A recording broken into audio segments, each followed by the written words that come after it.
Hola chicos, bienvenidos a un nuevo video. En esta oportunidad vamos a trabajar con esta otra área de la estadística que es medidas de tendencia central en datos no agrupados. ¿Pero qué son estas medidas de tendencia central? Las medidas de tendencia central son normalmente esos valores que se encuentran en el centro de todos los valores de los datos que se nos dan, el número que más se repite o el promedio.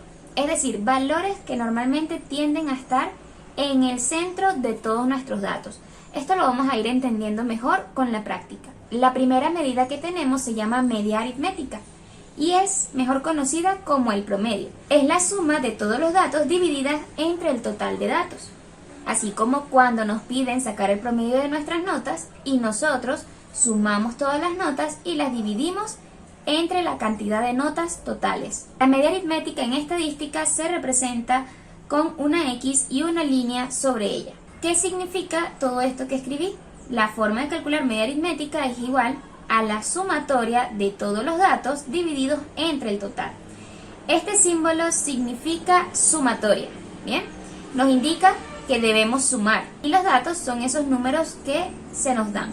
Entonces vamos a tener la sumatoria de todos esos datos y el total de datos pues es la cantidad completa de todos los datos que nos dieron en nuestro planteamiento o que arrojaron nuestras encuestas. En este ejemplo tenemos las edades de un grupo de estudiantes.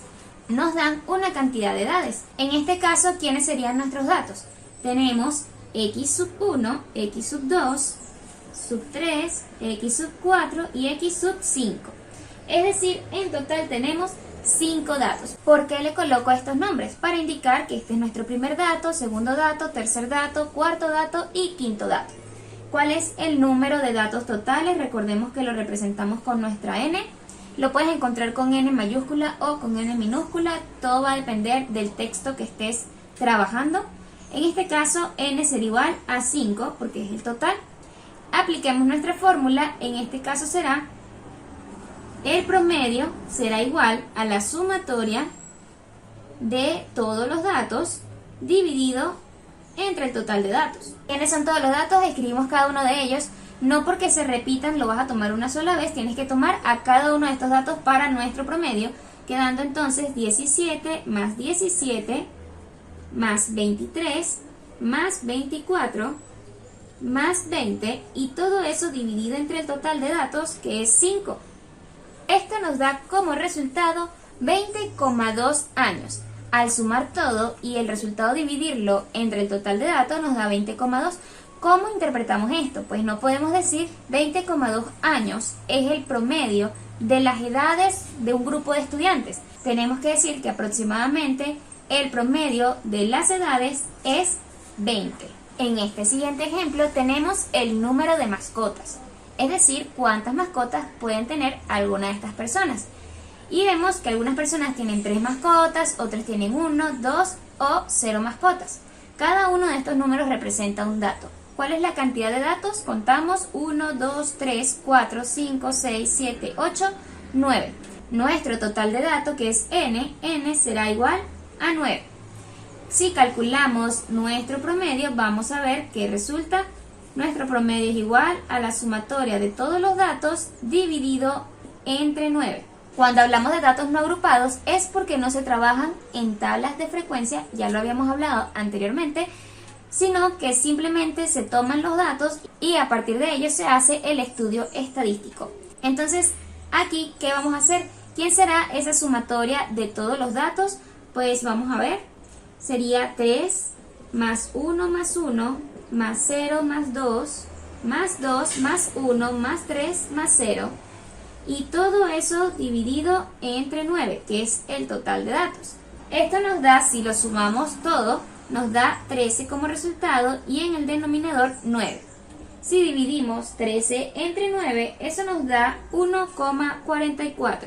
Esto indica que el promedio de mascotas, representado de esta manera, es 1,44 mascotas. 1,44 es el promedio, pero como les digo, tienen que buscar la lógica del resultado. En este caso hay más proximidad hacia el número 2, entonces en este caso, como es 1,44 y está muy cercano a 2, podemos decir que el promedio es aproximadamente 2 mascotas. Bien chicos, ahora nuestra segunda medida de tendencia central será la mediana.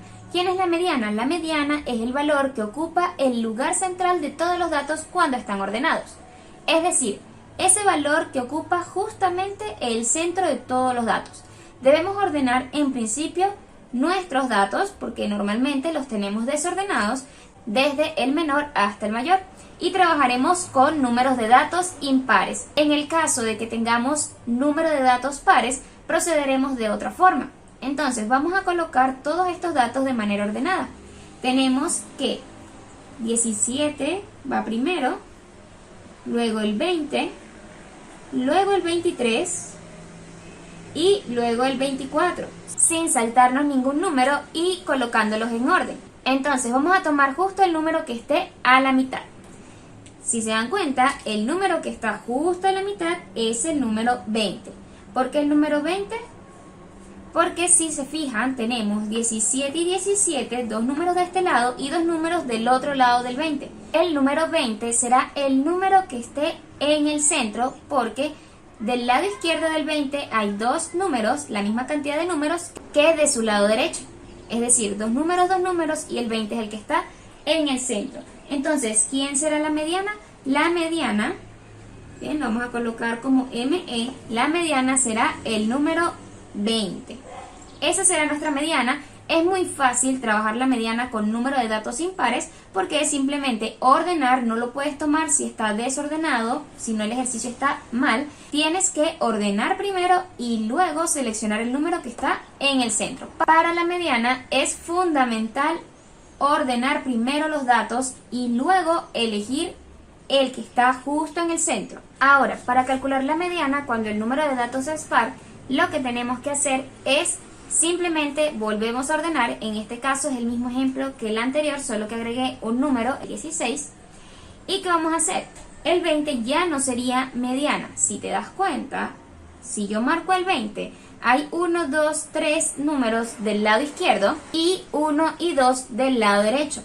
Lo mismo va a ocurrir si sigo agarrando uno de esos números. Si tomo el 17, de este lado quedarán 3 y de este lado quedarán 2. Por tanto, cuando el número de datos totales es un número par, que en este caso hay 1, 2, 3, 4, 5, 6 números totales, tomamos los dos números centrales, en este caso 17 y 20, quedando entonces dos números del lado izquierdo y dos números del lado derecho. ¿Qué vamos a hacer con estos números? Vamos a sacarle el promedio, ¿ok? Vamos a tomar 17 y 20. Si nosotros sacamos el promedio de ellos dos, será 17 más 20, la suma de ellos dividido entre ellos dos. ¿Cuántos números estamos tomando aquí para el promedio? Solo dos números. No vamos a dividir entre el total de elementos, sino entre los dos números que estamos tomando, es decir, entre 2. Si yo sumo 17 más 20 es 37, y 37 entre 2 es 18,5. Así que nuestro promedio será 18,5. 18,5 también será nuestra mediana. En el caso donde el total de datos son pares, vamos a calcular el promedio de los dos números centrales de todos nuestros datos y ese promedio se convertirá también en nuestra mediana. Por tanto, la mediana de todo esto es 18,5. Es decir, el número que está justo en el centro de todos los datos. Aquí tenemos el resultado, mediana igual a 18,5. Ahora chicos, vamos a trabajar con la medida de tendencia central más sencilla. Esta se llama moda. Y así como su nombre lo indica, es aquello que más se repite. El o los valores que más se repiten. No necesariamente la moda es única. Cuando por temporadas hay una vestimenta que está de moda, es porque a nivel mundial o en alguna región, ese tipo de ropas o esa prenda particular la usan muchas personas, se repite en muchos individuos. En el caso de la moda pasa con los valores, con los datos que tenemos, aquellos datos que se repiten más que los demás. Vamos a ver, aquí tenemos una serie de datos, en total 6, 1, 2, 3, 4, 5, 6. Lo primero que vamos a hacer es ordenarlo para que todo sea más sencillo. Vamos, colocamos 14. Colocamos los 3 15 por aquí, muy bien, y 17, 18. ya que los tenemos ordenados, vamos a ver cuál es el elemento que más se repite. En este caso es evidente que el que más se repite es el número 15, porque se repite 3 veces. El 14, el 17 y el 18 no se repiten. Y aunque yo hubiese agregado aquí un 17, pues el que se sigue repitiendo es el número 15. En este caso, ¿cuál es la moda? El número 15. La moda se representa con MO y decimos que es el número 15, el número que más se repite. Cuando hay una sola moda, esto se llama unimodal. De esta manera sería unimodal, porque es una sola moda, es una moda única. Ahora chicos, en este caso vamos a tener los siguientes números: 14, 15, 15, 17, 17, 18. ¿Quién es el número que más se repite? Podrías decir a simple vista que el número 15 otra vez. Sí, es verdad, se repite 2 veces, pero hay alguien que también se repite 2 veces, y es el 17. Como ambos se repiten la misma cantidad de veces, significa que hay 2 modas, porque los dos compiten por esa posición en vista de que ambos se repiten la misma cantidad de veces. En este caso, la moda es 15 y 17. A esto se le llamará una moda bimodal, porque son 2 valores que son la moda. Y en este caso, donde coloqué al 18 repitiéndose también 2 veces, tendríamos al 15, al 17 y al 18. Entonces las modas serían ellos 3 porque comparten la misma cantidad de repeticiones. Así que sería 15, 17 y 18 nuestras modas. Cuando son mayores a 2, cuando la moda es mayor que 2, se llamará multimodal. 3, 4 o más en adelante será multimodal. De esta manera queda representado cada uno de los tipos de moda que tenemos. Con esto finalizamos las medidas de tendencia central en datos no agrupados.